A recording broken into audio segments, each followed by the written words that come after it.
ទាំងគ្នាចាដែលធ្លាប់មានអារម្មណ៍ថាហេវហប់អស់កម្លាំងចាទោះបីជាគេងគ្រប់គ្រាន់យ៉ាងណាក៏ដោយជួបបានចាផ្ដាសាយញឹកញាប់ចាធ្វើការតិចក៏ហត់ចាពេលនោះគឺចាប់ផ្ដើមភ័យព្រួយថាសុខភាពរបស់ខ្លួនឯងគឺចាប់ផ្ដើមចុះខ្សោយទ្រុឌទ្រោមហើយបញ្ហាទាំងនេះមិនមែនជាបញ្ហាធម្មតាទេចាអ្នកទាំងអស់គ្នាបានន័យថាប្រព័ន្ធភាពស៊ាំនៅក្នុងរាងកាយរបស់អ្នកទាំងអស់គ្នាគឺត្រូវបានចុះខ្សោយ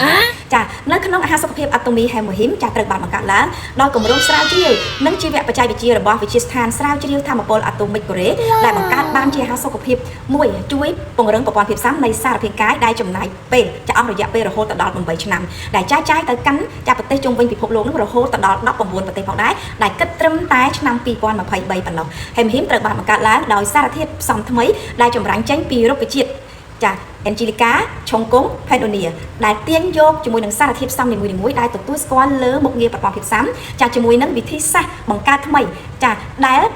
ការពារចាប្រព័ន្ធភាពស៊ាំរបស់យើងនឹងដោយចំពោះផងដែរចាសូមទទួលទានជាមួយនឹងអាហារសុខភាពហេម៉ូហ៊ីមមួយថ្ងៃពីរកញ្ចប់ដើម្បីពង្រឹងប្រព័ន្ធភាពស៊ាំពើកម្លាំងក៏ដូចជាសម្រួលដល់ការអស់កម្លាំងក៏ដូចជាជួយដល់សុខភាពរបស់យើងចាជាប្រចាំផងដែរ